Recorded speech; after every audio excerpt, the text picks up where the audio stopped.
truth in journalism, where brave men and women gave voice to the voiceless. But then the corporations bought the journalist, poisoning the news that we are fed. With those tainted sources, all we ever ate was a steady diet of status quo. This hijacked narrative is the truth of mass suffering, injustice, and corruption throughout our land. Status quo, status quo, status quo,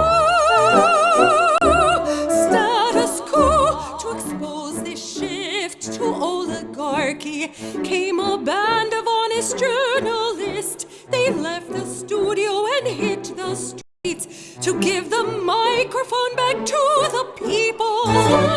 From sea to sea, the people were empowered to share their truth.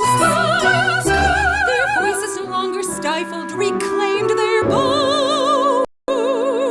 Join the media revolution now.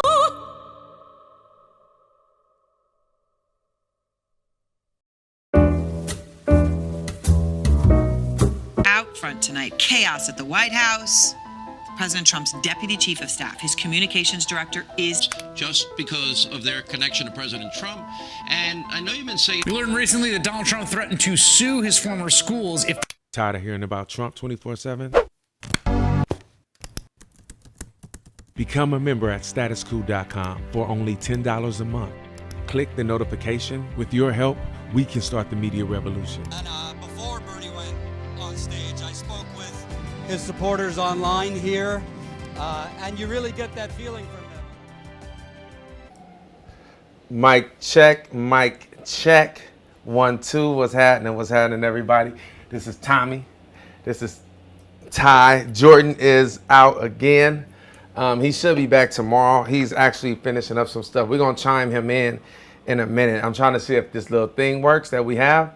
We're trying to, because what we want to do, like we told you guys before, we want to be able to chime in Jen and anybody else. If you want to do a live Skype conversation, we want to be able to do that on the fly. So I'm just trying out some stuff that I got Jordan holding Jordan, grab the phone. I got Jordan holding the phone. And do the mic thing. 1, 2, 1, 2, 1. Okay, let's see if we got Jordan on there. 1, 2, 1, 2, 1, 2. 5, 4, 5, 4. Hey guys, I will be back tomorrow. I am working very hard on a tight deadline to finish the status quo business plan. We have some interested parties, progressive parties interested in possibly doing some things with status quo. Some more information on that as things develop. But we have been working on this business plan. I'm honestly, Jen, myself, Colin, are losing our eyeballs. I'm very tired. We've been burning the midnight oil for several nights to finish this. So that's why I'm not live, but I will be back tomorrow. And if you're in New York tonight, I'll see you at Jimmy Dore's show. Myself, Ty, will be going to support our friend Jimmy Dore. Peace out.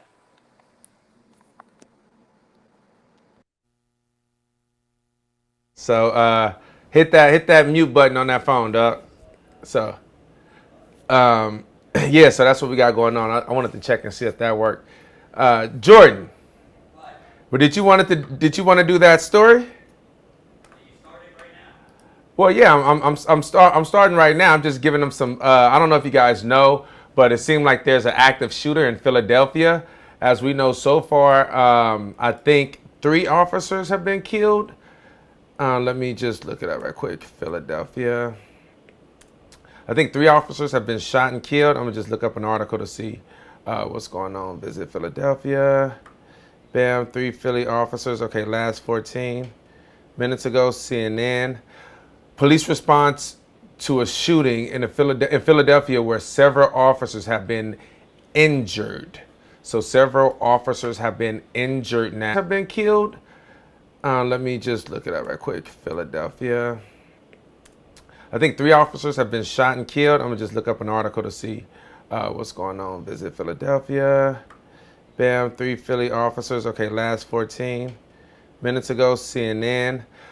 Police response to a shooting in Philadelphia where several officers have been injured. So several officers have been injured now. Have been killed. Let me just look it up right quick. Philadelphia. I think 3 right now. It's active. It's an active situation with the police. I hope as much as I dislike the police, when things like this happen, I mean, I am human. I wouldn't want to see that happen to anyone. You know, I mean, when things like this happen, I think about, you know, them being outside of being police officers, like their husbands, their brothers, their fathers, you know, they are people as well. I don't gloat in any of that at all. So, you know, we'll see what happens. Hopefully, there's no fatalities. That's nothing that anyone wants. So I don't glorify in that at all. As much as the disdain I have for them, I don't gloat in that. So hopefully everything's everything. And you know, maybe because of this and police officers have been shot, maybe they'll try to expedite some common sense gun laws, something where you, hey, you know, let's just say, I don't know, and this is, you know, speculation.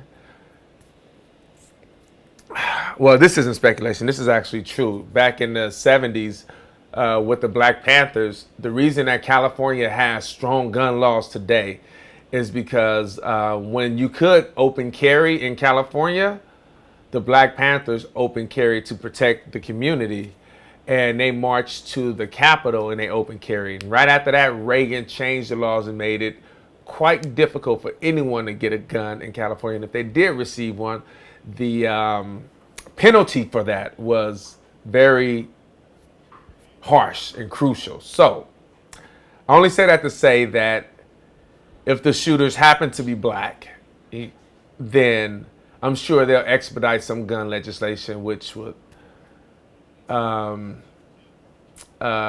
guess, almost be like a catch-22. You know, you would hate to see somebody killed, but then if because it was a black person that did it, it probably sound crazy me assuming that they were black. Probably I'm doing that because I hate the police and all of my friends do because of how we've been treated when we were raised, but it could be somebody else, you know, who knows. But I know if they're black, Hispanic, or whatever, I guarantee they're going to change some laws real quick, especially if police officers are getting killed. So that's what's happening. Like I said, I hope that everything is okay. I hope there's no fatalities. You know, I mean, I'm human, so I don't gloat in things like that. All right, so we got hi, better spirits. Let's get up the energy for a second right now. You know that I don't like to play with stuff like that. I don't even like to act or try to insinuate that I'm gloating in anything like that. I don't like any of that stuff when it happens. I feel how I feel about the police, and that's how I feel when I feel it. But when something like this happens, it's just not in me. It's not who I am. So Awesome Gaming, thank you for the $2 player. Super chat. Remember, this is a super chat. So if you feel a super, hit the button. This is how we grow. This is how we are able to go on in the field and report on things like the water contamination in Newark. We're going to be covering that. That's in New Jersey. That's maybe about 30 minutes from where we are right now. I'm going to read an article on that. It's showing that the lead levels are exceeding the 15 parts per billion, which is the EPA's rule that it can't exceed that. And they've been drinking this now for a while, and they're finding out, I don't know why they're just now finding this out, but the filters that they've been handing out to people are not working. I don't get why people don't understand this after Flint.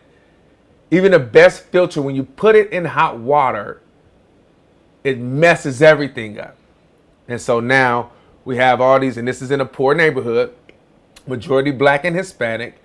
And now you're going to have these kids that's going to be raised with these lead levels, which messes up it messes with your behavior and things like that. And no one's going to take into consideration that these kids were lead poisoned when they get arrested if they end up gang banging or doing something wrong because they can't help it because they got lead affecting them. We'll talk about that in a minute. But thank you, Awesome Gaming, for the $2.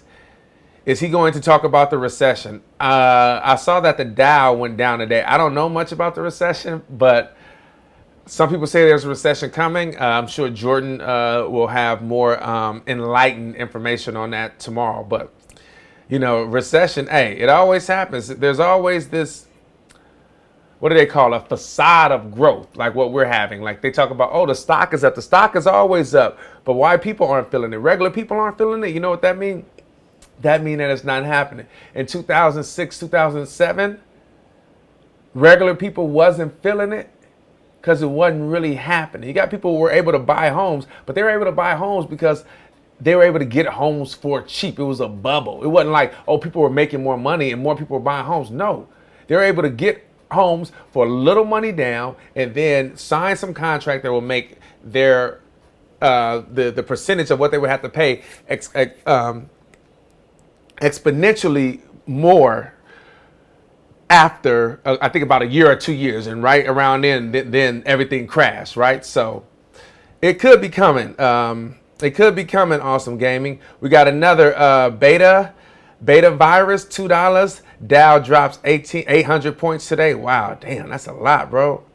And it just dropped the other day. I remember, like last week, it dropped hella much. I'm a communist, $5. Thank you. They ain't leave no comment, but thank you. I'm a communist. Somebody text, matter of fact, yesterday that somebody left a comment that they emailed us that they wanted us to respond to an email or something. I forgot the person's name, but I responded and I think they had already logged off. But let me know. I'm not sure what email, who you sent the email to. And then someone else asked if we received some artwork that they sent us. I'm not sure. Jordan gets a lot of fan mail and artwork. I'm gonna see if any of this is some stuff that people sent. I don't know if this is what whoever is talking about, but she said it yesterday. Maybe we know this was sent from Status Quo. If this is you, thank you. We do have it. If this is not you, then let me know when you sent it, and we can try to figure out where it is or if they received it yet. But we thank you for the love. Jordan receives a lot of fan mail and a lot of contributions via mail, which is amazing. And you can tell those are that's the older crowd. Those are the older followers we have. I don't know who sends letters anymore, but we appreciate it though for sure. So somebody left $10. Crush Renata, what is that? Crush Renata, I think that's right. 7 a.m. marks. 7 marks. Do you buy John's explanation that the 20+ ride bills took on Jeff's plane was actually legs instead of actual trips? Was legs instead of actual trips? That would be an average of 6 legs per ride. What? I don't even know what that means, dog. What's legs, dog? Or layovers? I don't know. I'll have to check. No, but I heard that that Bill Clinton, it was 24 rides that he took actually. Keep up the fire burning, Ty, for show. Gotcha. Appreciate you, bro. I'm keeping it up.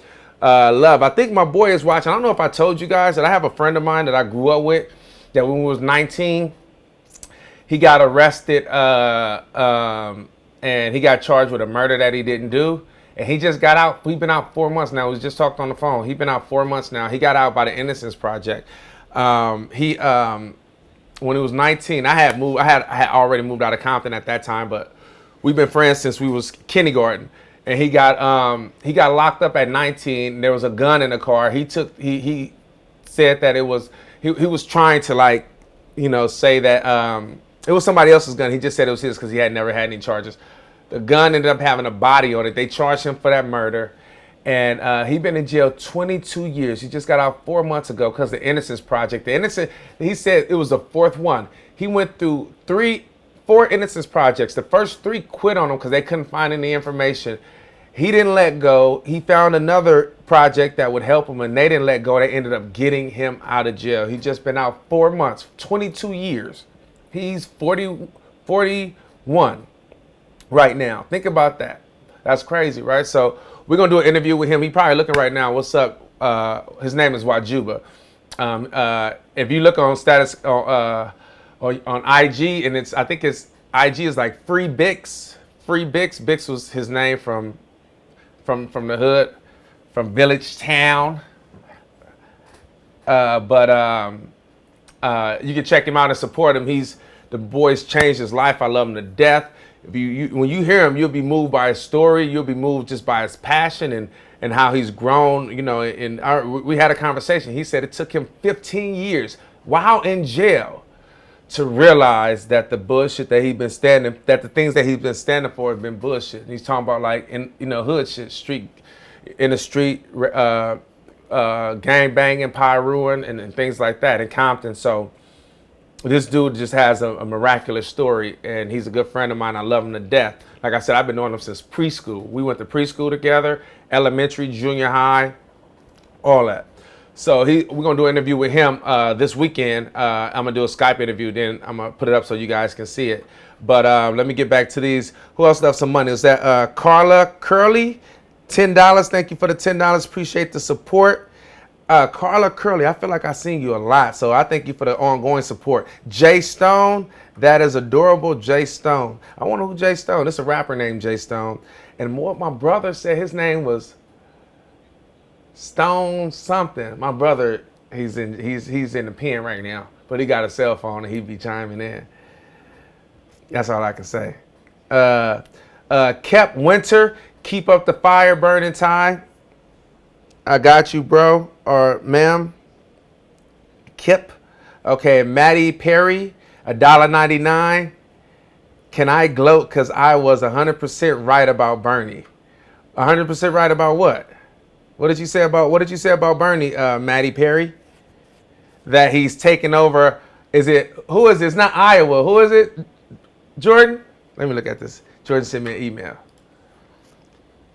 Let me check right quick. Jordan probably like cussing me out in his head right now. I sent you the email. Jordan loves to argue. Y'all know that energy that he has in front of the camera? It don't go once he leave the camera. You have just a regular conversation with him. He yelling.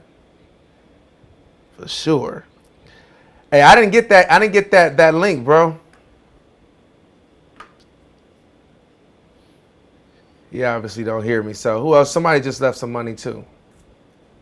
Let me, so we're going to talk, like I said, we're going to Jimmy Dore's show today. So if you guys are going, check us out. So we're going to be on here for like maybe a good 30 minutes or something like that. I want to talk about what's going on in Newark. I want to talk about, I showed y'all a video yesterday about the, how the police is treating people. And I think they shot like 3 people in Phoenix. Marcus was in Phoenix and he interviewed some people. I want to show you that interview as well. And, let me see where this is at. All right, who else just left $10? Crush Renata. You ain't gotta leave another 10. I mean, I appreciate the 10, but legs equals 1 full trip, or like a round trip from one airport to another.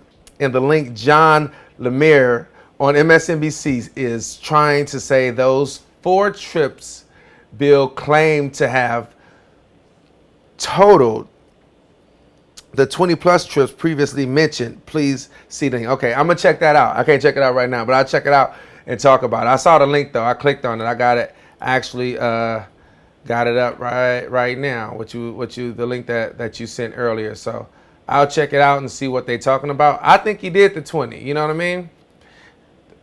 He did the 20 trips. If you do 20 trips is 20 trips.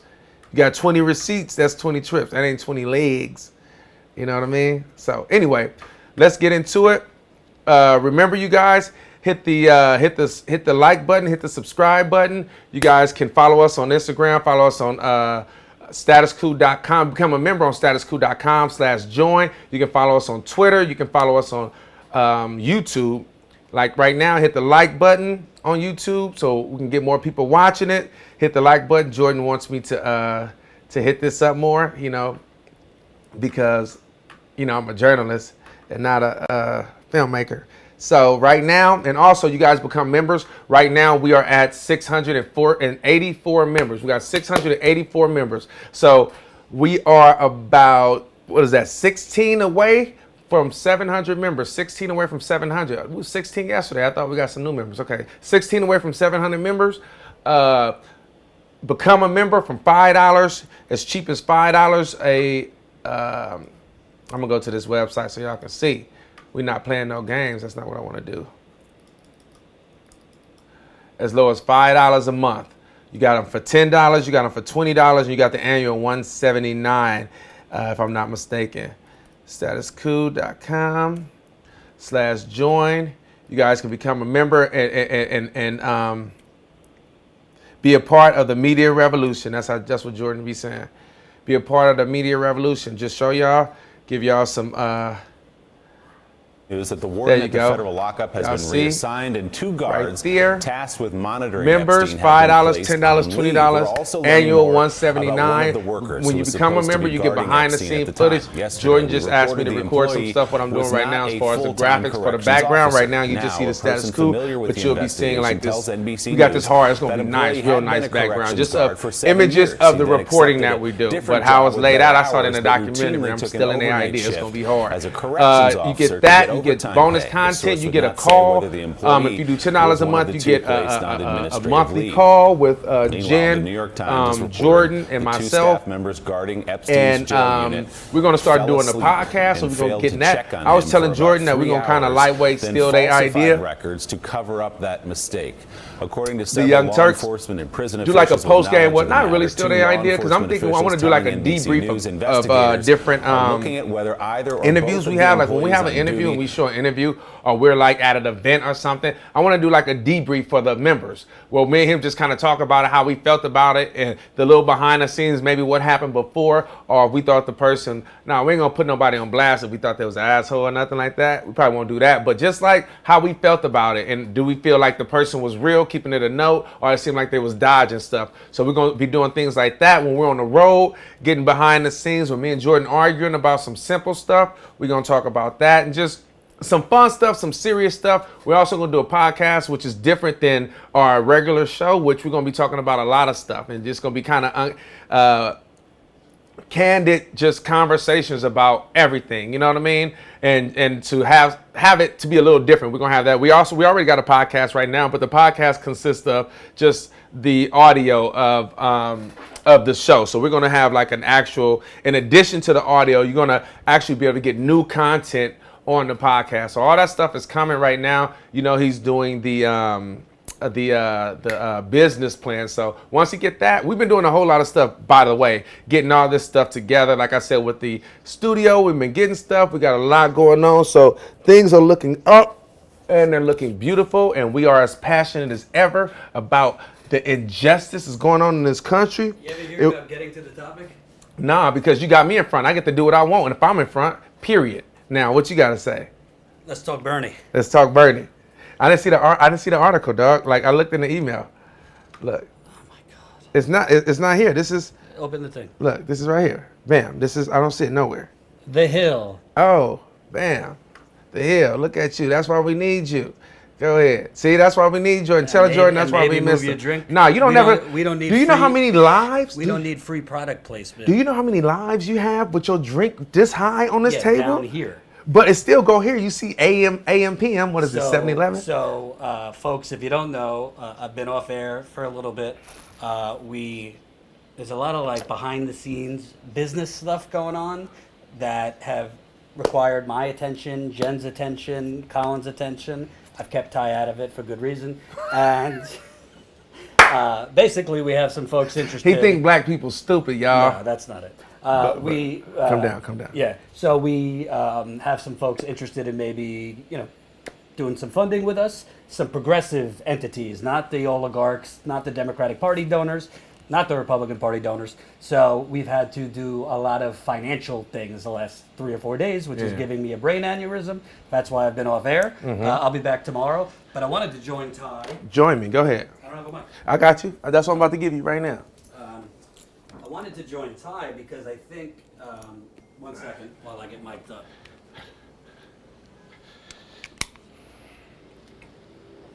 Let's see. Here you go. Oh, let me put a. Don't show nobody. Don't show nobody that beautiful skin. That beautiful white pale skin. All right, just put that right there. So. Well, hold on. It's not on yet, bro. I got to turn it on here. Wait. Let's make sure we good. Okay, go ahead. And to be clear. Wait, scoot over. And to be clear, before the audience feels that I what would they say? Came in and took the show over. It's your show. Ty asked me to come in for it's his show, for this particular topic, so it's your show. He asked me to come in. You the man. Ask your girl. It's your show. Is the mic working? Yeah, your mic is on, bro. So, importantly, Joe Biden, stumbling Joe, if you've been following, everybody else... Did you tweet that? Not yet. Everybody else has been making it seem that Joe Biden is just gaffing. I think anyone objectively who's not in the corporate media would agree this is more than gaffes. This is somebody who, I don't say this to mock him, I don't say this to be mean, I don't wish health problems on anybody. But this is somebody who obviously is not cognitively the way he used to be. Yeah. And journalists should just say that. I mean, it's very, very clear as you watch Joe Biden. Look at us. Very nice. Very nice. And we're both in black. Look at that. Look at that. Ain't God real? Journalists should say, these are not gaffes. Gaffes are when you say something like foot and mouth, things like that. Joe Biden is forgetting sentences. He's forgetting thoughts. He's forgetting cities. He's forgetting. And by the way, this is not unique to Joe Biden. Like at 76 years old, you would expect this in a lot of people. It doesn't have to be like It doesn't have to be a diagnosed thing. We're not doctors. I'm not diagnosing him as anything. Bernie Sanders obviously is around the same age. I'm not saying Bernie Sanders running through the mall. Right. I mean, Bernie Sanders. Occasionally he'll have a moment, but it's not the equivalent of what you're seeing with Biden. So with that said, we don't know why Bernie Sanders has taken the lead in the most recent New Hampshire poll, not in second place. He's taken over in first place over Joe Biden. This is the first time Bernie or Warren or anyone call Biden at 4, 5, 6. This is the first time anyone has taken number one spot other than Biden in probably 2-3 months. In fairness, there's a national poll. So the poll we're talking about, are they seeing this? Yeah. Well, are they seeing like the article? Yeah. No, they're just seeing you right now. Okay, so let's show them that. Yeah.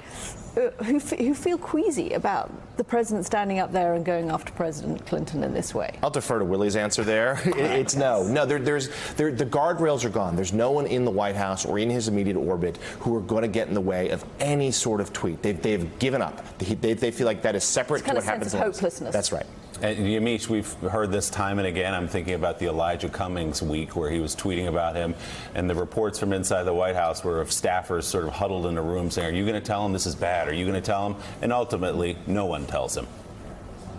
The White House functions really as a place where people are trying to constantly decide how to deal with the president's tweets.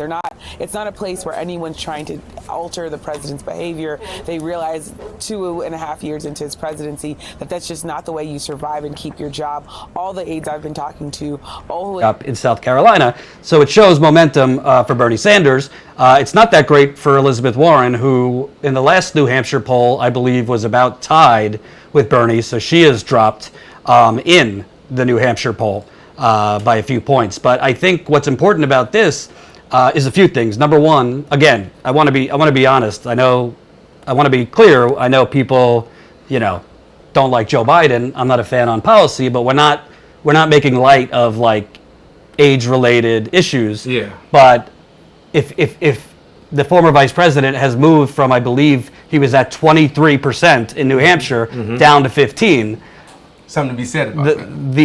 The things you're seeing on screen, the debate, they're not gaffes. The debate stumbles. The confusing, after the worst 2 mass shootings back to back in recent history, he's saying it happened in Houston and I believe Michigan when it happened in El Paso and Dayton. It seemed like we're having another one. Right. He's talking about, he was saying, what was the other day, the one where he... Oh, he said the one about rich kids and black kids? Right, that's not the one. Okay, no. He's talking about where, he lied when he was vice president, the kids from Parkland came to the White House. And he was out of the White House. Right. I think he was... I don't think people really got that. Do you think people got that? Well, he was confusing Sandy Hook. And by the way, I don't know what he was talking about because, the kids in Sandy Hook died. Yes. No, he's talking about Parkland. He was lying, or he was. I don't think he's lying. I think he has spoken. I think he has spoken with the kids from Parkland, since he has left the White House. But you're right, because the only children that protested and went there was Parkland. Right. The other people were grown adults in Newtown. Right. They were adults. They were the parents of the people, of the children that died. So bottom line, he's obviously mixing up dates, this and that. And again, this is just why I point out to the corporate reporters that they're not doing their job. It is one thing if you're just seeing this with your eye. Common sense would dictate this is not gaffes. But then you have to go along with it. I've covered 2 presidential campaigns. I've never seen a presidential candidate campaign this little in the last 4 months. Yeah. Yes, he's the former vice president, but there's a reason his campaign people are putting him out there so basically on an every other week basis. If you follow the trends of when Joe Biden campaigns, he goes for a 3 or 4 day burst, and then he takes off for a week. And they're sending his wife, Dr. Jill Biden, on the road a lot. You would expect to see a candidate. Really? Yes. You would expect to see a candidate's wife campaigning a lot in the general election. I remember Jane Sanders was campaigning a lot towards the end of the primary, not in the beginning. Yeah. So, however way you... Or when they're losing. However way you slice it, whether it's people are responding to what they're seeing during the debates and in these campaign speeches where he's stumbling all over the place, and that's why his polls are going down, or because, frankly, people are watching the debates, and if you watch that debate, Ty and I debated it, Elizabeth Warren and Bernie Sanders I think Bernie dominated. I think Warren did very well too. I guess it's eye of the beholder. I do.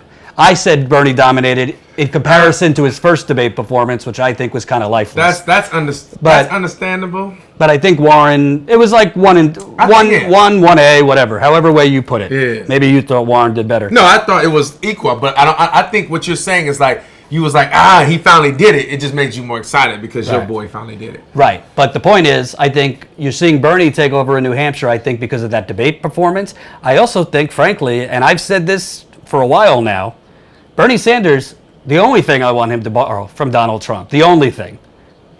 I think Donald Trump, even though he does it in a very dangerous way, Donald Trump really struck a chord by going after the media. Yeah. I don't think Bernie Sanders should go after the media, calling them fake news and these things. There's a difference between calling someone fake news because basically you're trying to just knock down every single story about you. That's what Donald Trump does. That's propaganda. That's what authoritarian dictators do. They just scream fake news or the media is corrupt, this and that. That's dangerous. But Bernie Sanders and his campaign is finally standing up to the media, which people like. The media is loathed in America. Yeah. I'm not talking about status quo. No, we're we the SHIT. We're pretty beloved. But the corporate media, I mean, all you got to do is watch for 2 hours straight on CNN. It ain't friendly to Bernie Sanders at all. Tulsi Gabbard. Yeah, and Ty was covering this yesterday. But when Bernie Sanders says, Jeff Bezos and the Amazon Washington Post, he's not saying that Jeff Bezos is on the conference calls with the reporters telling them what to do. Yeah, it's built in. It's built into the cake. The Washington Post, the reporters there, I have traveled with some of them on the campaign trail, are The elites of the elites. They live in New York and D.C. They make very good money. They think Bernie is an old, grumpy man. They have zero connection with Walmart workers. They have zero connection with progressive activists. They don't interview those people. I can tell you because I've traveled with them. I see what they do day to day. Look at my IG tweet. I said that exact thing. What they do, and by the way, we got 300 people watching, but only 200 of you have pressed the like button. So we need 100 more of you. Press that thumbs up button. Get more people watching. It's right under. But bottom line, this is one poll. Don't go out and get happy drunk. But hey, any candidate taking the lead over Biden. I look at the state polls more than I do the national polls. Yeah. In the state polls, Warren has done well in the national polls, but in the state polls, Bernie has either been in a solid number 2 or now number 1. Yeah. And I think the reason Bernie is rising, particularly in places like New Hampshire, is twofold. He's way more aggressive. In that CNN debate where he finally broke out, he called out CNN for the pharmaceutical talking points they were doing, which were followed by pharmaceutical ads. They were so offended. Right. I also think Bernie Sanders' campaign, if you notice what they're doing, which no other campaign is doing, Bernie Sanders' campaign basically has like a digital TV operation. I mean, if you follow Bernie Sanders' Twitter, if you follow his Facebook, if you follow, and this happened before the campaign.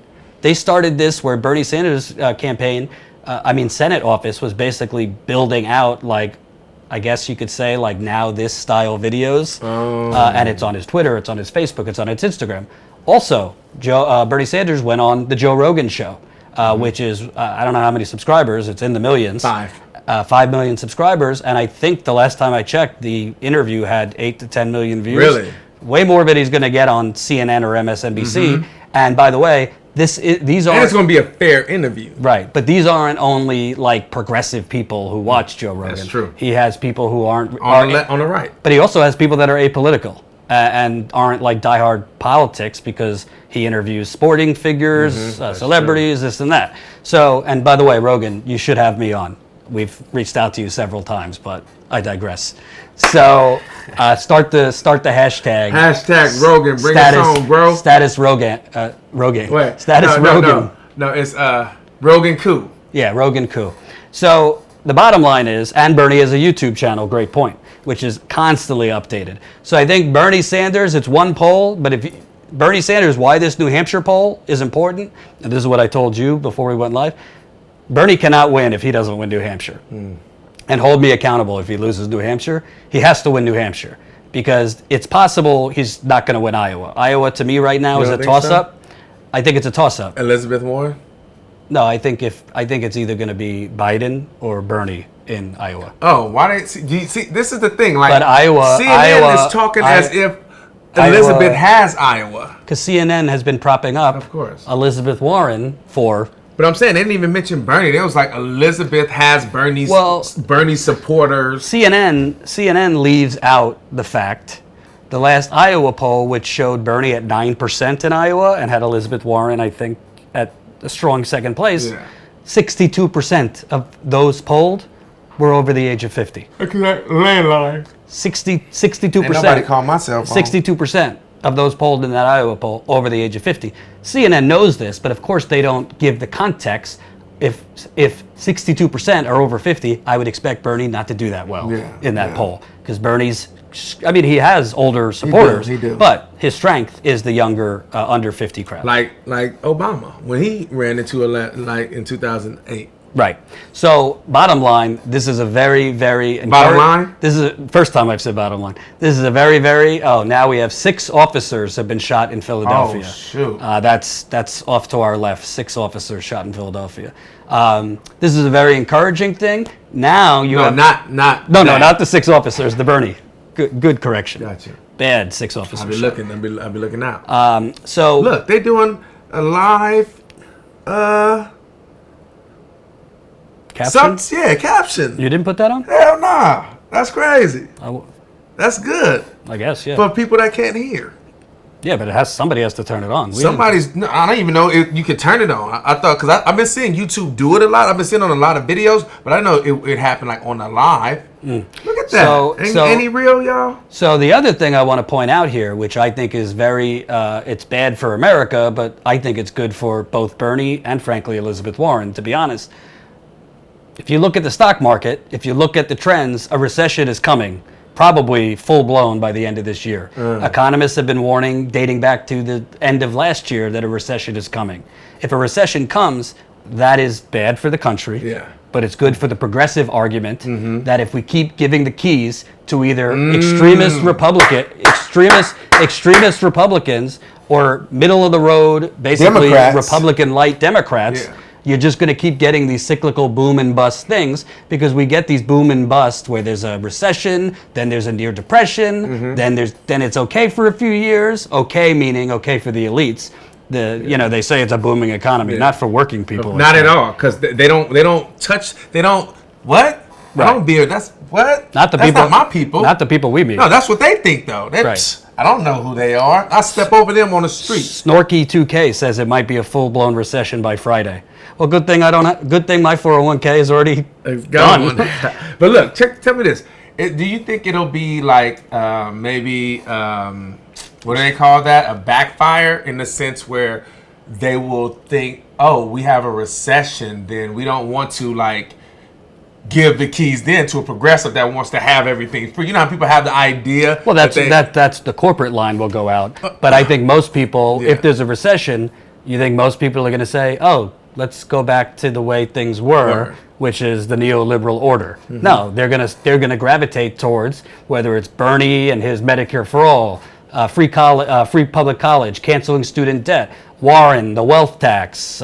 She has a plan to break up Amazon and these things. She has a plan for farm agricultural. She's got a lot of plans. My problem with Warren, you can have all the plans you want.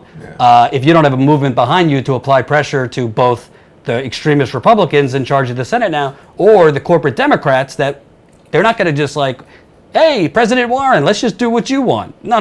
Yeah. These are people that cling onto power. They don't want to give up their money. They don't want to give up their donors. And they don't want to give up their first-class seat on the Titanic. So to wrap this up, because I got to finish the business plan, promising that Bernie is number one.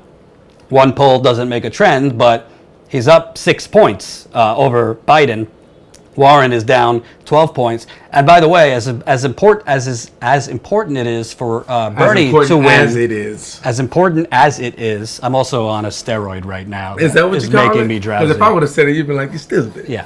As important as it is for Bernie to win, Warren's got to do well in New Hampshire too. I mean, that's right next to Massachusetts.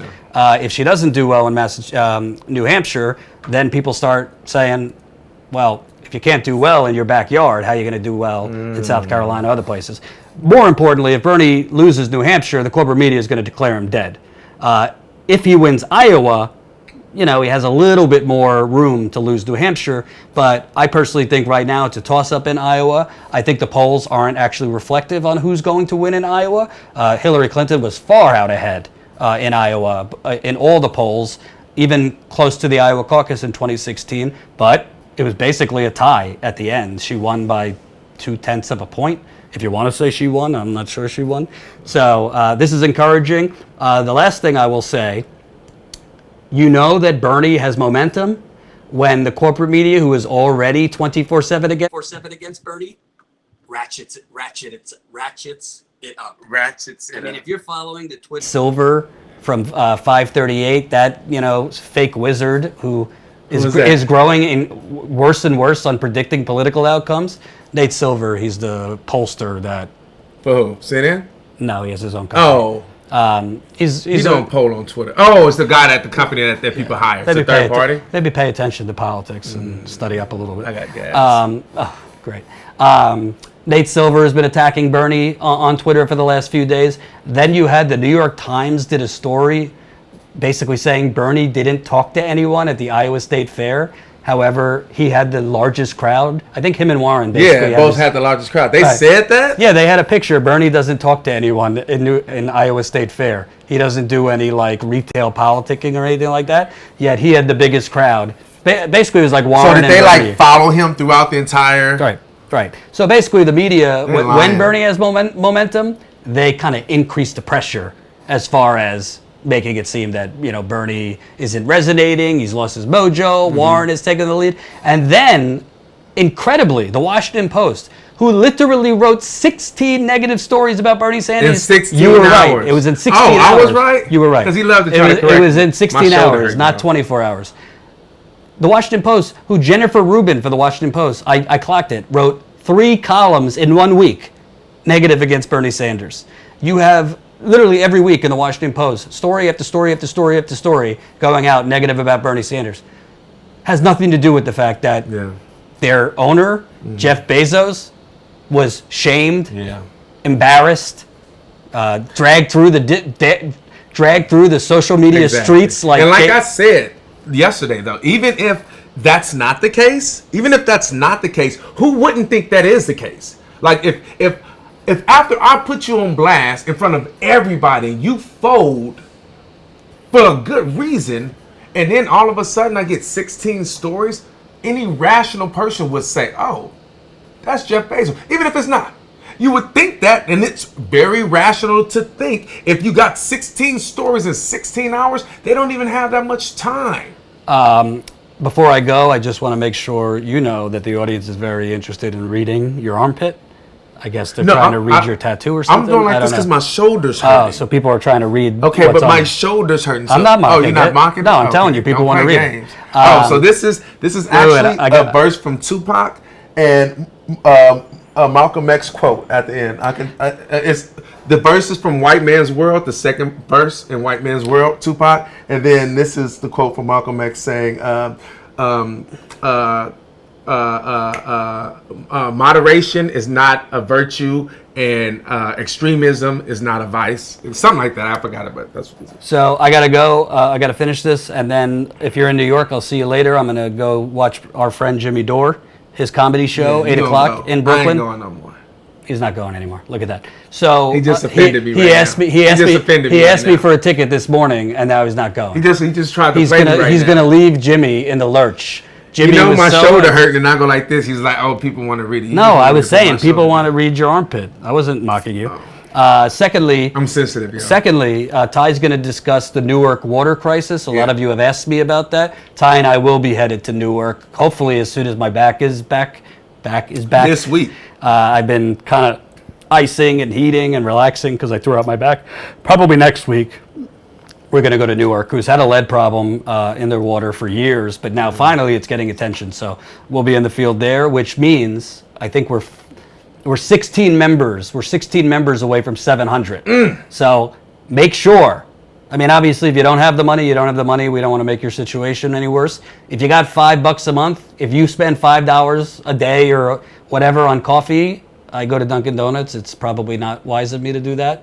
Large iced coffee is like $4.40. Is it $4? $4.40 wow. in New York City. It's outrageous, but I need it. I mean, it's the same thing. So if real journalism is worth $5 to you, join the revolution. You see how you try to play y'all right now? Or if real journalism is worth a sandwich, $10. Yeah, just do this. Just put on mute. Yeah, so that's you know what? I'm gonna show you this while he take his mic off, because I wanted to show y'all this little video I did of Joe Biden earlier today. Joe Biden has been known as this quote-unquote gaffe machine, where he makes gaffes. And the definition of a gaffe, is saying stupid things. You should be able to, if you cross the border, that they have to wait in line. And it's not one that, in fact, Thank you, Mr. Vice President. if you agree with me, go to Joe 30330. But a gaffe is different than forgetting things, or mixing up things, or stumbling through your thoughts and sentences. Poor kids are just as bright and just as talented as white kids. From sea to sea, the people were empowered to share their truth. Hey, so that is that. We did that. I did that today. That's on Instagram. You guys follow us on Instagram as well, statusquo.com on Instagram. You can follow me, Tommy Tahifi on Instagram, and my Twitter, Tommy_Tahifi, and Status Quo on Twitter as well. We starting to do more videos that are kind of just like Twitter, Instagram specific. So I'm making the format look different so it can look, whatever, kind of look like that. Jordan, your phone is in here if you're looking for it. So anyway, let's talk about Newark. So the reason that Newark, that we should be worried about Newark, because this article sounds very familiar, actually, to Flint. When I start to read this, you'll see. So this is from NPR. Let me get there right quick. NPR. This is an article from NPR. It said Newark drinking water problem. Lead and unreliable filters. Unreliable filters. How familiar does that sound, you guys? And if you guys been following Status Quo, you guys know that one of the issues with Flint was that they were giving them filters and the filters wasn't working. First off, it's because they wasn't letting people know if you put these filters in hot water, they're null and void. They stop working. They stop protecting from lead. You cannot put hot water in these filters, period, at all. And who would know that?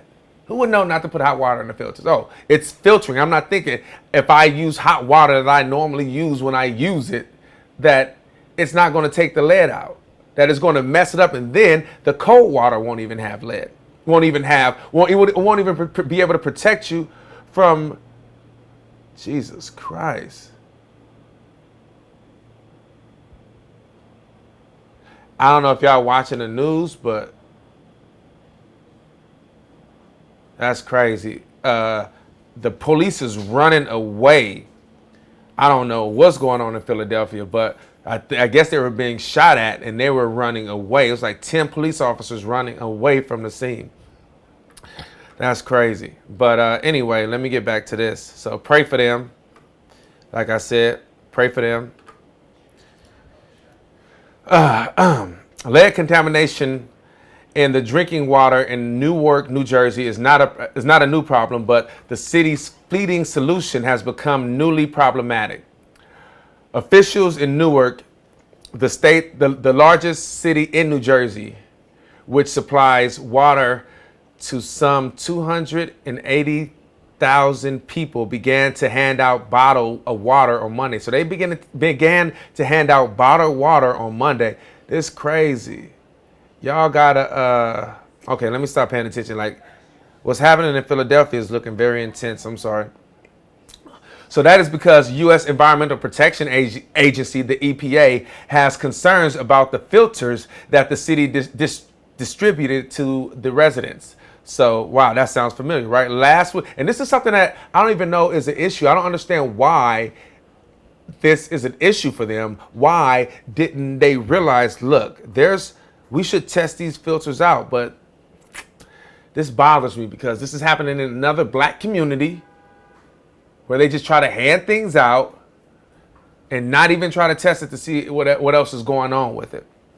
So last fall, Newark gave out more than 40,000 water filters, even going door to door to reach families with lead service lines.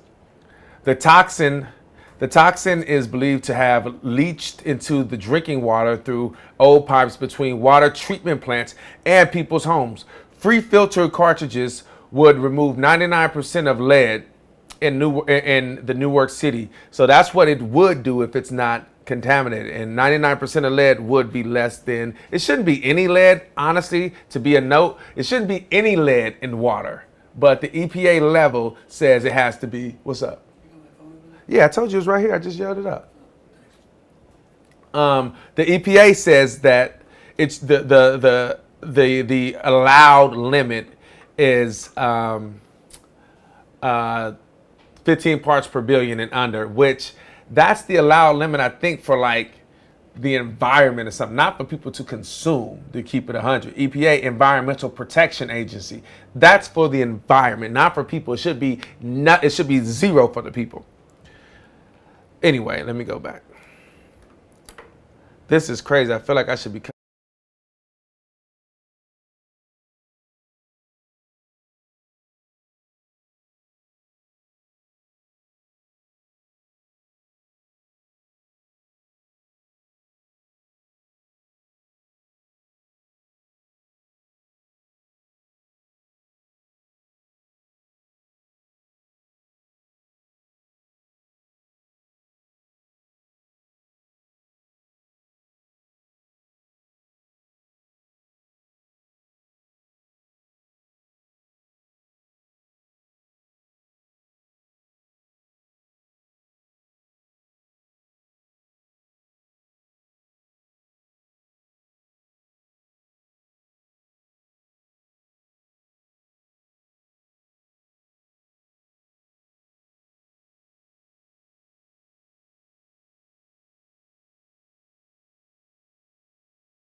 Have bottled water. Oh, sorry. So that they can have bottled water. Jordan want me to lower my voice because I'm not him. So, I already told him why, but you yell every minute. Anyway, so so this is dueling because I just want to make sure that I'm checking this out because I don't even like that term, dueling out water. They probably thinking like, Ty, you don't know what dueling is? I do not. Early childhood education is a real thing, y'all. Y'all know I didn't learn how to read until I was in juvenile hall and I was 16 years old. And the CO in there it was Waiting to Exhale, that book, and I couldn't even read it. She got me that book, and then she got me a dictionary. I couldn't get through it. And then she read the book with me until I started to get the hang of it. And that was my first time ever reading in my life, 16 years old, in jail. Let me see. I know dueling mean handing out, but I'm just trying to mean like, is there a connotation to it?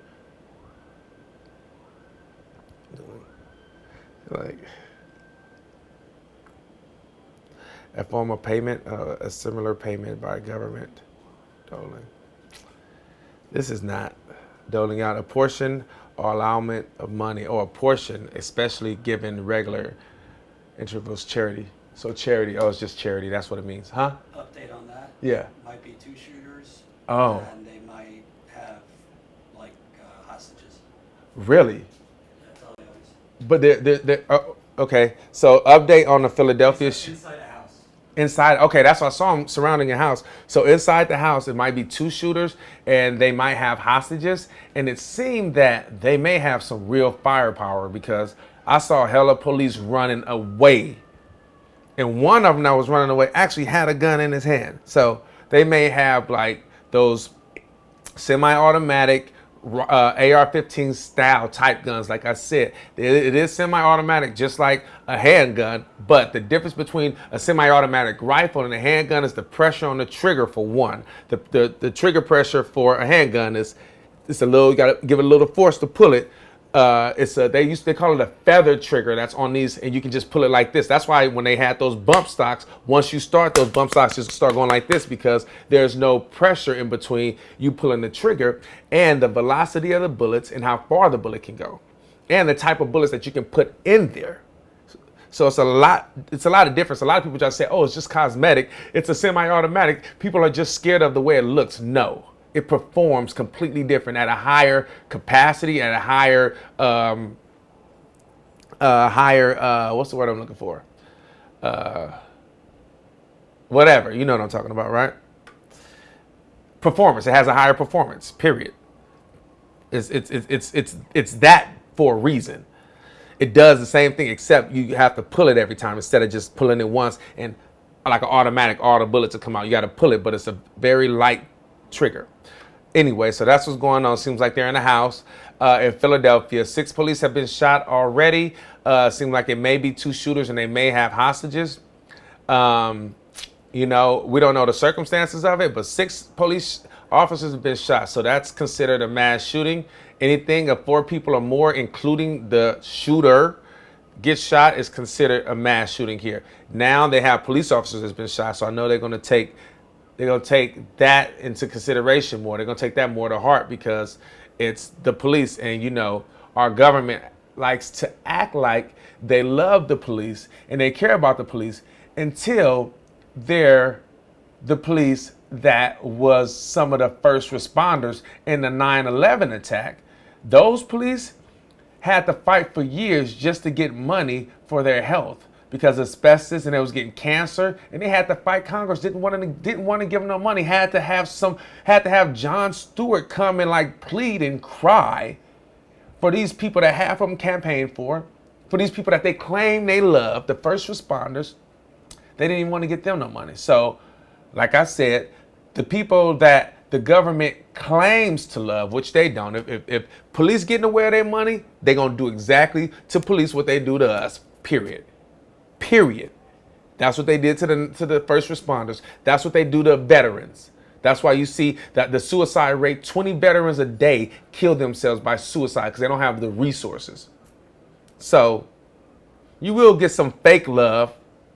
Some, oh, I fake love you. I'm just playing though.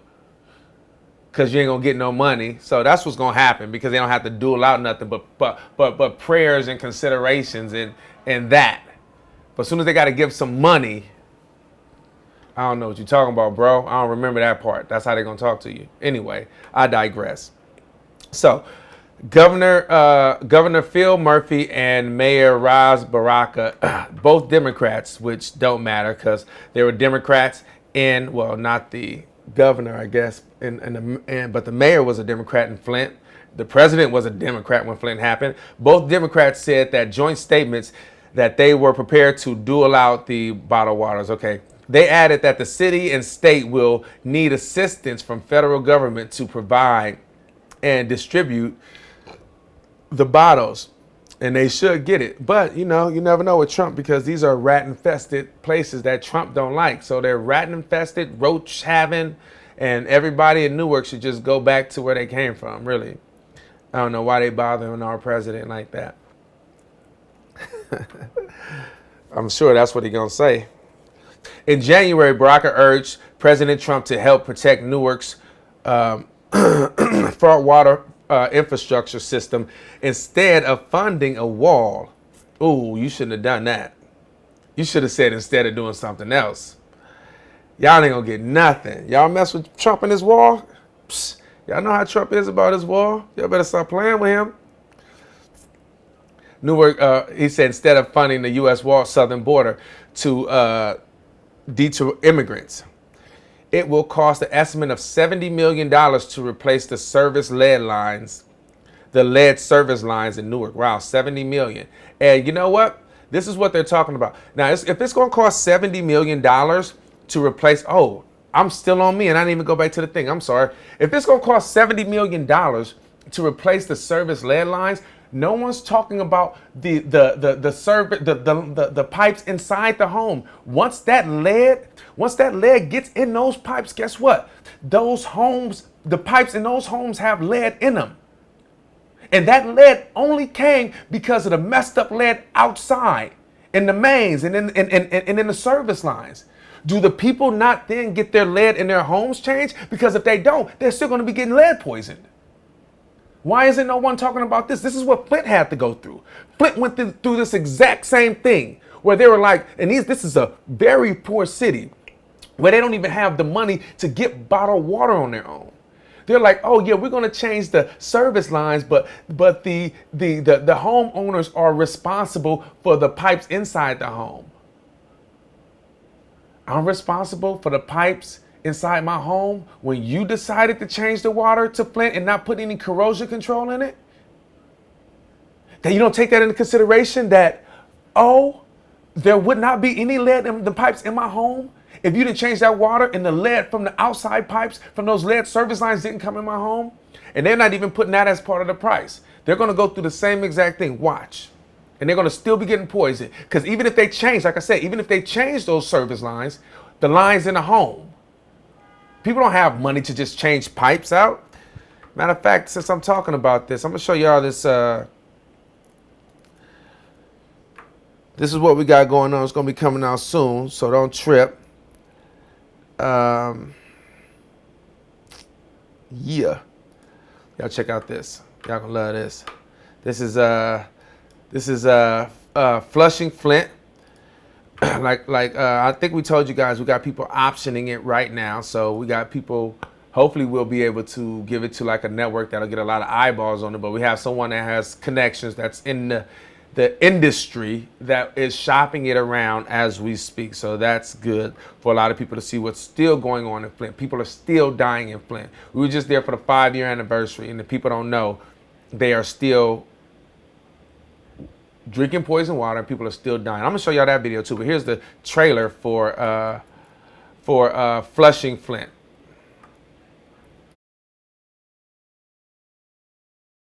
When the water changed color to brown and orange, your administration said the water was safe.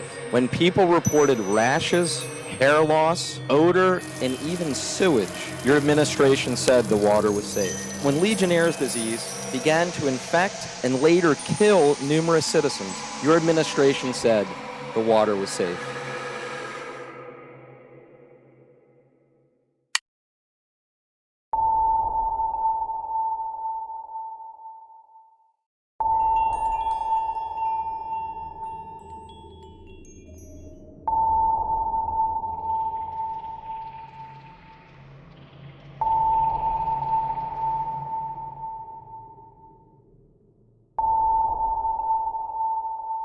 I'm a journalist. I'm just asking residents on this block if the state ever came to test your water.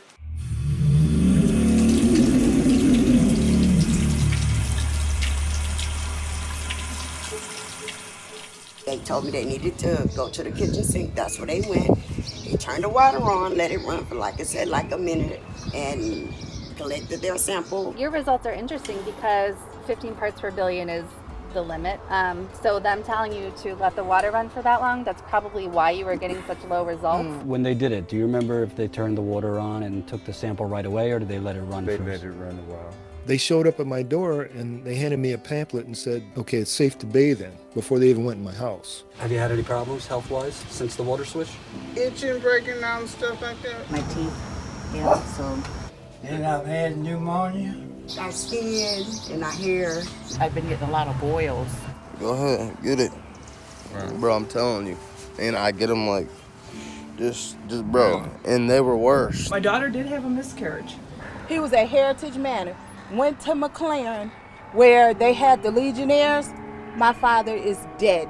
They want us out of here. They want to make it a college town, and we are not a fool. We know it. Go up and down the street. Look over there. We have a forest in the dadgum city. We can't drink our water. We can't go outside and play. We ain't got no parks. They're just going in, people who don't know EPA regulations, people that are older, people that are younger, people that are poor, whatever. And they're just right in front of them, cheating to try and get a lower number. So who the hell knows what the real numbers are? You always hear that talking point, well, like 3,000 other cities have worse numbers than Flint.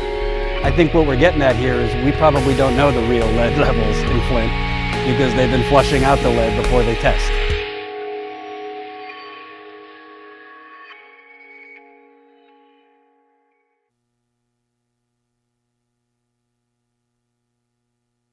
So yeah, that's that. And unfortunately, I mean, God forbid, we may be doing another documentary because they don't care about us, man. Michael Jackson was right. They don't really care about us for real. They do not. If you infringe on their will, on their bottom line, they don't give a F about you. And that don't matter if you black, white, or whatever. They'll try to convince you that you being white and you good and you can have. Get in their way. Get in their way. You'll see.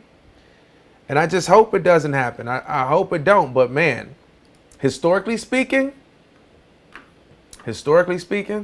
psh, man, please. If they find out that Newark, in Newark, there's voting rate is 25%. Oh, the voting rate is 25% in Newark? Oh, okay, so they don't vote? Oh, okay, we don't have to worry about them then. Okay, they're not voting. We don't need to do nothing. Just like in Flint. That's exactly what they did in Flint. That's why they was okay with changing. Oh, I'm not going to get out of office because of this. They didn't know it was going to make national news.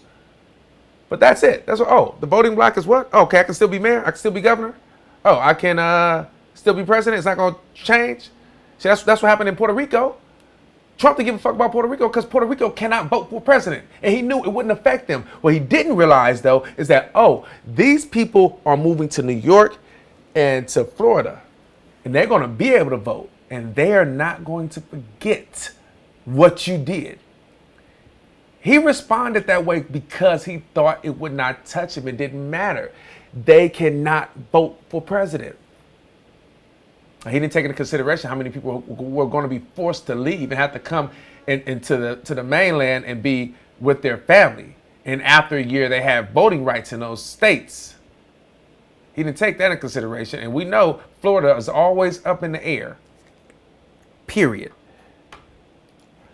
But you know, that's what's going on in Newark. Like he said, we're gonna test that out. We're gonna check that out. I'm sorry. We're gonna cover that next week. I'm gonna try to do some stuff. I don't know. I'm gonna see what's going on because I want to like go there and do some stuff with Newark. And you guys know about with Eric Gardner. We're still waiting on the police chief to do something. Obviously, he don't want to do nothing because it don't take that long to decide if somebody should be fired or not. You just sitting on your hands for what? You know, I heard the New York Police Department union here is very powerful. And that's probably what got him sitting on his hands because he's like, he wants his job. Doesn't that bother you? That their political careers are worth way more than people's lives. Politicians, whether it's local, state, or federal, like it's not, I'm gonna do this 4 years and I'm gonna do what's right. And if I don't get reelected, then that's what's happening because I'm coming here to change things versus, oh, I need to get that other 8. I need to do this. Nah, why did you come in here? But they don't care. They don't care, man. Anyway, I'm gonna go to I told you guys, yesterday I was showing you guys videos about, I was trying to show, give my case of why gun legislation is not going to change. And I was showing, I showed the video, what happened with the 9/11 victims. I showed a video. I read an article about the veterans. And I showed a video about what's going on in Phoenix, Arizona with the police. This certain cop killed 3 people already and he's still on the force. Normally it happens like that. And if he do get fired, guess what happens? They end up getting hired at in another state or another county. It happens all the time. LAPD fired a guy for misconduct. That guy ended up working for USC when I was out there, and he was a part of USC. We had an issue with the police because they was breaking up our party, just black parties. They didn't know that we were students, and they wouldn't mess with no white parties, but all the black parties. And we had a forum, and 3 days before we had the forum for another issue that the LAPD had, they did it again. 3 days before we had it, and on that Monday we had a protest, and it was bad. I'm gonna show y'all a video of that, but I want to show y'all this video that Marcus did when he interviewed the sister-in-law of the guy that was killed in Phoenix, Arizona.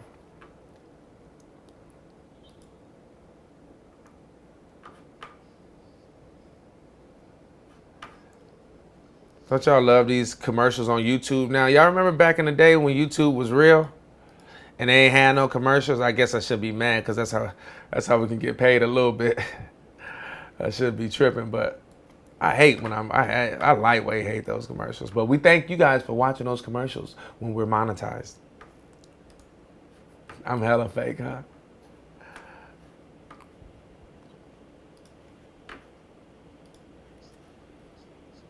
With Maria Castro, can you tell me a little bit about what happened with your brother in regards to the Arizona Police Department? Yeah, so I'm actually a community organizer with Puente Human Rights Movement based here in Phoenix.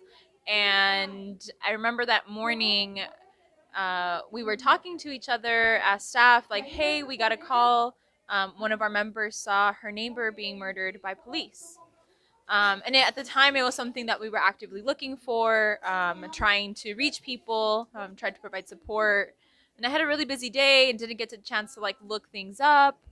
And it wasn't until later in the day when I was getting ready to go home that I saw the article, and I was like, I know that house. I know that house. And I got a call from my dad, and he said, your brother-in-law was killed today.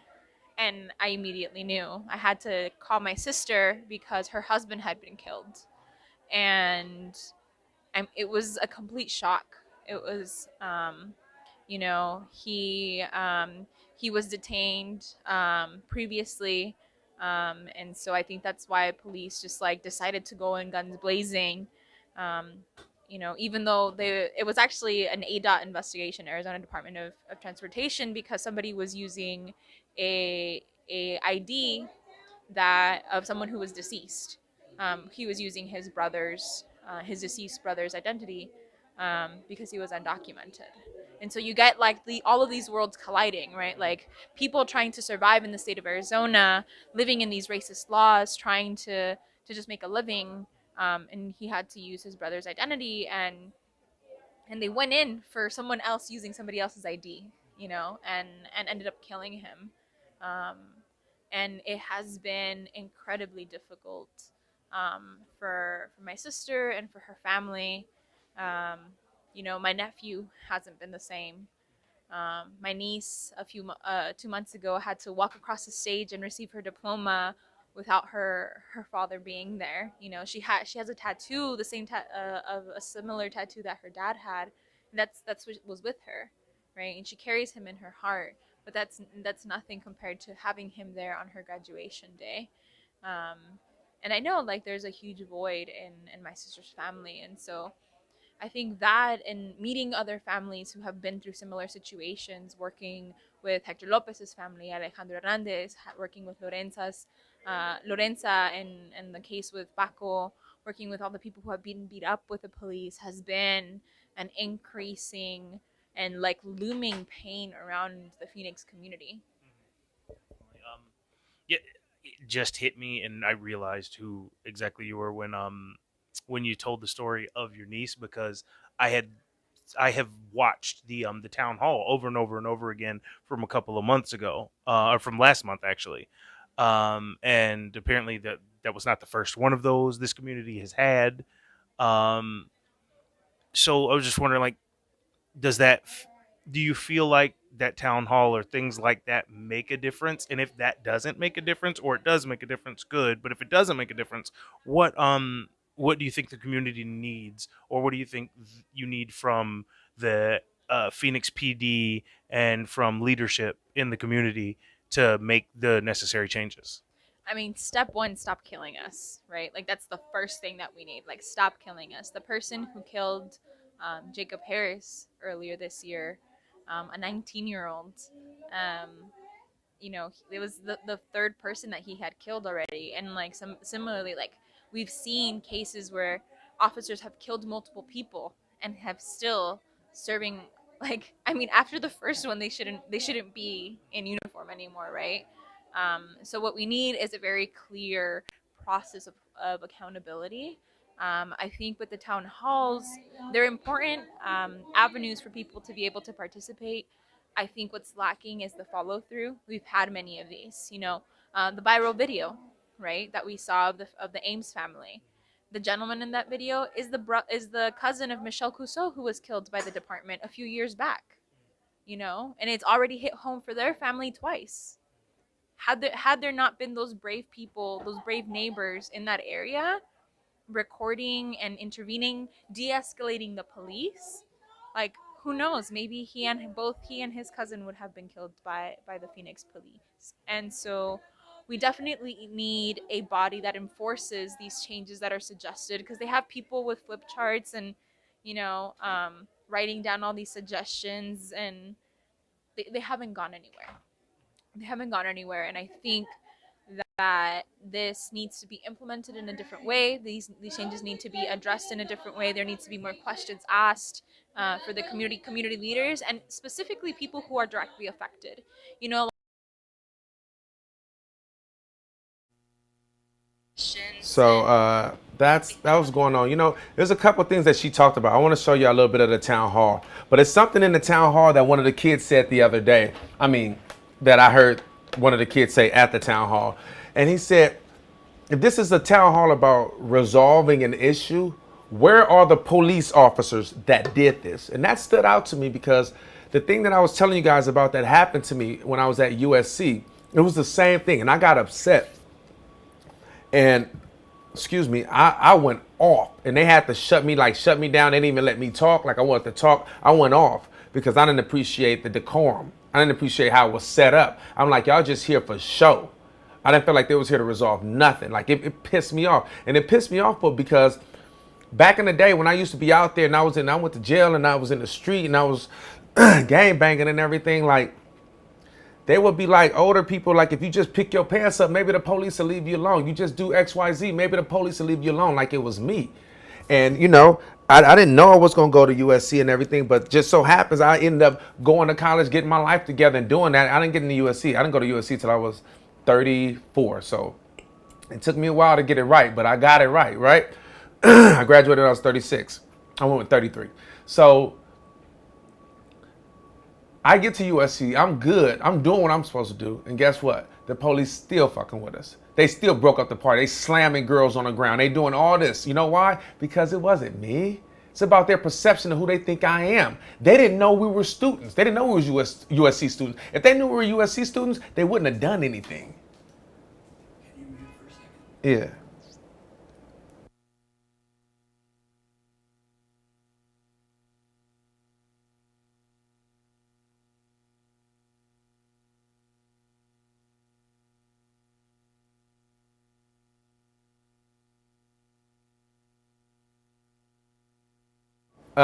Is he out here? He's out here? I didn't know he was out here. Oh, Jerry. Okay, for sure. So it wasn't me. It was their perception of who I am. If they knew, like I said, if they knew we were USC students, they wouldn't have done it because they knew we were USC students. They would have got they ass dug in, but they didn't know that because we was a little off of campus. We was on 23rd. USC is on 32nd. It's like right on Jefferson, and like I think it's like 32nd and Jefferson, like that. It's on Jefferson. Like really, it starts on Jefferson. Now it starts a little bit before Jefferson because they buying up the whole neighborhood. But they didn't know that though, right? Did I say Jefferson? Yeah. They didn't know that, and so guess what? They kept on, and they treated us like we was just regular. Like how they would treat any black person that they felt wasn't going to school or whatever. They felt that they wouldn't get no black backlash. They treated us like they saw us. Like we was like loose ass pit bulls that didn't have they were just aggressive. You know what I mean? I'm gonna see if I can find it. USC protest 2013. And I think it was like Fox 11. Fox 11 did something. 11, let's see if it comes up. Hopefully it comes up. Yes, I put 2013.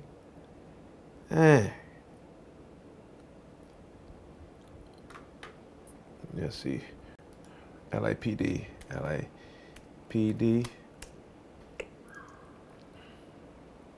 Yeah, that's it right there. What is that? Fox. Fox did like a thing. And I was going off. They interviewed me too. I was pissed. This is LAPD discrimination. USC rally defense. Outgoing dean. Let's see. I think I do that. So they did things. Oh, let me show. While I'm looking for this, I can show y'all. I can show y'all this other thing now. This other video that I have ready. Y'all can see that while I look for this.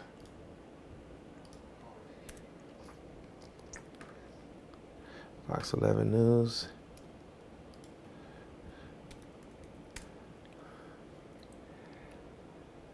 Man. Fatal shot. Nope. LAPD protest.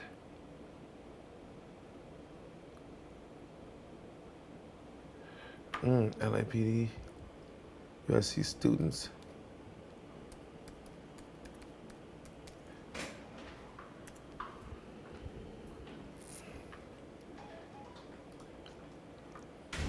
I know y'all like, damn. Let me find it right quick. Okay, I'm gonna show y'all this video first, then I'll find it. This is the video that I was telling you about. What happened at their town hall. This is the lady was talking about how the town hall is probably a good thing. I don't really think that, because I know town halls is just like decoration, really, for people to act like they care. And that's all it really is decoration for people to act like they care. Thought I had this available. This is all Marcus stuff. Where the hell is the protest there? Oh, here it is. Facebook. I just had that.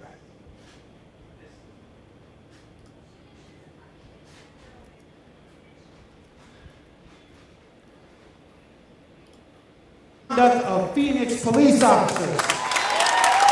My son was the third victim. We are not here because of a shoplifting incident. We are here because we are outraged at the conduct of Phoenix police officers. My son was the third victim of that police officer. Do you understand that, Chief? The third victim of that police officer. Real change doesn't start with the police department. Real change starts with our community. We will be back again. We are here to listen. We are here to come back with this community. We are here to make change. I asked for this community meeting and Chief Williams' presence so that we would have a chance to listen to your thoughts. I'm not even an adult yet, but right now I'm fearing for my life. And I don't understand why we have a justice system that looks at me and says I'm a weapon. Anything that I have on me is considered a weapon. My hands are a weapon in the police eyes. My blackness is a weapon.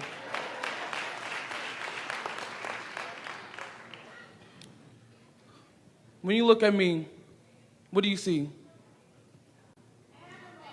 Am I an animal? A monster? I'm a human being. Are you guys afraid of us? You say you're not afraid of us, right? Obviously. Then where's the police officers that was in that video? Why aren't they here? They're afraid of us. Because they know, as soon as they walk in those doors, what's going to happen to them? Everybody's going to boo. Because they know what they did was wrong. I'm begging you on this panel right now to make changes while you still have the power. Because there will come a time when the people will rise up and take the power that they rightfully have. This is cool and amazing. We get to talk. We get to tell you guys what we finally want and need. Finally, you guys are listening. And don't draw guns at us, please. The little kids are, like, you know, they're scared. Like, you know, you guys are kind of creating and shaping this too, you know. Y'all want to stereotype every black man you see and presume he's dangerous and he's such a threat? Well, I fear for my life. I fear for my life every time I see a cop. Why I need to be in fear? Yep. Oh, shoot. I want y'all to see this one. I'm sorry. I want y'all to see what she said. She said something good. Public, and you're lying to yourself. Race. I apologize, followed by, this isn't a race issue. That's a lie. You're lying to the public, and you're lying to yourself. Okay? Thank you. Racism is not a theory. It is quantifiable. Look at our prisons, look at our jails, look at the disproportionate minority contact. So, you want my suggestion? Stop lying. Tell the truth. Say we have a problem. Say we have systemic racism. We need to address it. Apologize for doing what you're doing wrong.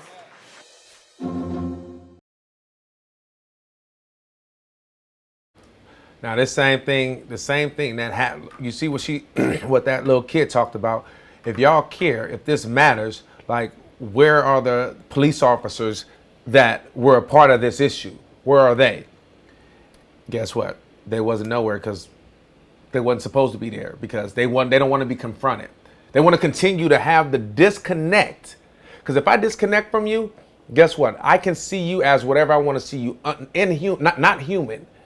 And I can treat you that way. It'll be easier for me to kill you versus if I know you. I can easily get mad at you if I don't know you versus if I know you. If I know you, I'm gonna consider a whole lot of things. I ain't gonna just get mad. But if I don't know you, you do something out of pocket, I can easily get mad at you.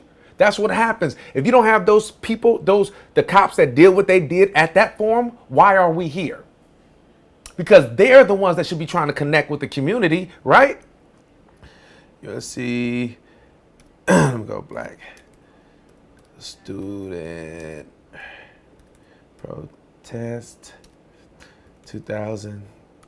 Now you're gonna see. Y'all gonna see. This was out here hot, mad. I want to know where. What is this it? Maybe this is it. Let's see.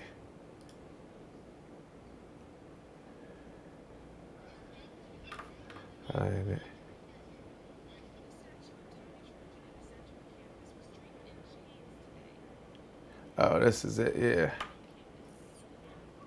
Let me see. Does it have like the other stuff though? Nah.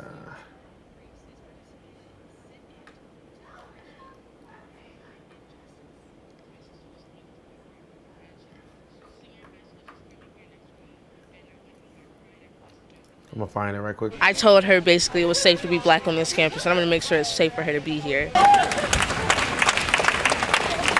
USC senior Nate Howard's Friday night party was to celebrate the last day of undergrad.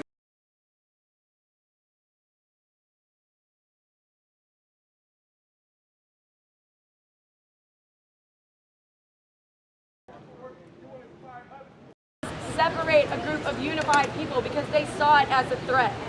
On the last, beneath a shackled Tommy Trojan, a diverse group of USC students took part in a sit-in to protest alleged racial discrimination and excessive force used by the LAPD.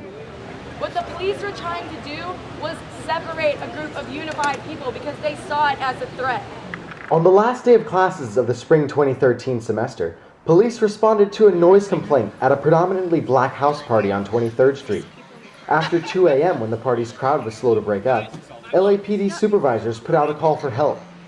When students saw police in riot gear carrying shotguns, they pulled out cell phones to record the overwhelming police presence. There are 79 LAPD officers right now. After marching partygoers down Hoover nearly 4 blocks, police arrested 6 students, including Raven Vincent, whose screams could be heard from across the street.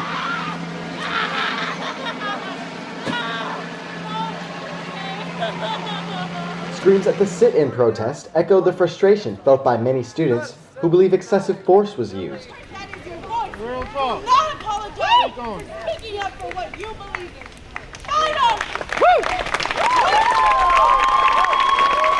If they say we had a noise complaint on Friday, this is the noise complaint today. Senior Nate Howard organized the event at this house on 23rd Street. But just across the street on that same night, another party was being held at this house, where the majority of the partygoers were white. Will O'Mara was among them. They told us to stay inside and to be safe while they took care of the issue across the street. The fact that we were allowed to basically continue while the black students across the street suffered was a pretty gross injustice. And we are not going to tolerate this. We will not be silent on this issue. Valerie Sneed's son Jason was photographed in front of the police line just before he and his friends were handcuffed. But I'm proud of them because I feel like this is not just their issue, it's they're creating a legacy. So every generation that comes in behind them needs to feel safe. So I applaud them. Using social media, Share, retweet, Facebook, Instagram. Howard and others encouraged students to spread word about the upcoming town hall meeting with officials from USC, DPS, and LAPD. The response was overwhelming as Rakisha Pierce took the podium. And I cannot stand by when my people feel powerless because I know just how much power we have. I mean, look at this room. But LAPD Southwest Division Captain Paul Snell quickly explained his department's findings. However, we have looked at this, and we do not believe at this point that there's any indication that this was race-based. There are some media accounts of this. But students disagreed. Hi, my name is Sarah Taylor-Kaplan, and I live at the house that is across the street. I was hosting the other party. These students were not treated with respect. My house was treated with respect. The only difference between the two parties was that racial component, and if you're going to deny that, then I'm sorry, I'm just not going to stand for it, because... With the open discussion, the town hall meeting lasted over 3 hours, but many questions still remain. What message does this send to the young minority students? Commander Bob Green offered a possible solution to the problem. What I'd like to do is identify all the SC frat houses and houses, and we can put them into our computer database. So when a unit responds to a radio call like that, right away they know it's a college frat house. And then get DPS here to help us manage that incident. I want our officers to take the lead in these situations where our students are dealing with the police, intervene on their behalf. I was very disappointed at what I saw from some of our officers. By coming together with the LAPD and each other, the USC community took a step in the right direction towards preventing possible racial discrimination like this from happening again. Ryan Kyle Williams, ATVN.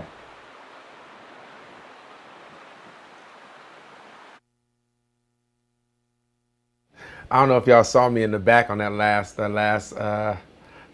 part. I was right in the back, hot than the motherfucker. I was upset. I look hella thin, so y'all probably didn't notice that was me. But I was heated. I had just went off. I went off on the whole. I shut the whole thing down. I was mad. That's, if you see, it's a friend of mine and a police officer. The police officers there, like that the white guy that they were just showing, and you'll see, like, that's me. Hello. Okay. I'm over here hot. Like, you'll see, like, this is me. Right there. You see in the background right there? That's me.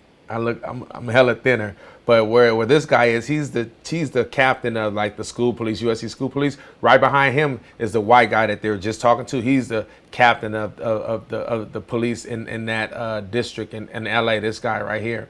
And him and Rashida was talking to me because I shut it all down, and Rashida kind of made me feel a little shitty because she had the mic, and I was like, because they wasn't gonna let me answer my question, and I had something to say, and I shut it down, and she was like apologizing because she kind of like with her mic like tried to shut me down. I'm like, you gonna do this in front of all them people like that? You know what I'm saying? And I was hot, and she was like apologizing, but then the captain, the white dude, he was real cool. He like came and talked to me. He actually gave me his card. I actually interviewed him for Restorative Justice, a piece that we did with Brave New Films. He's actually a really good guy, but that whole thing was BS. None of the cops that did it was there. They said it's going to be an internal investigation, and I wanted to ask. This is where I got upset, because the guy that was head of internal investigations was there, and then he had all the other people. I wanted to ask him. I'm like, do you have relationships with any of these people, or any of the people that you're gonna be investigating? So why should I trust you then? Because I don't tell on my friends. What make me think you're going to tell on your friends when there's a blue line? Why are you guys investigating yourselves? And I was like, I was so upset. But this is what happens because you know it's not going to change. But anyway, we got to head out. I think we're going to do the Jimmy Dore thing. So if you guys going, he's in New York today. We're going to check that out. So we will see you tomorrow. Hopefully Jordan is on here tomorrow. And damn, I missed one story that he wanted me to talk about. I did the leg crisis. I did Arizona. I guess that's it. All right. I'll holler at y'all later. Because he told me like at the last minute, like you normally do, like 5 minutes before he wanted me to go up. But you guys watch the news. Hopefully keep y'all prayers, thoughts and prayers for the police officers that are whatever they're going through in Philadelphia, the 6 that have been shot. And we'll see you guys tomorrow. Stay dangerous.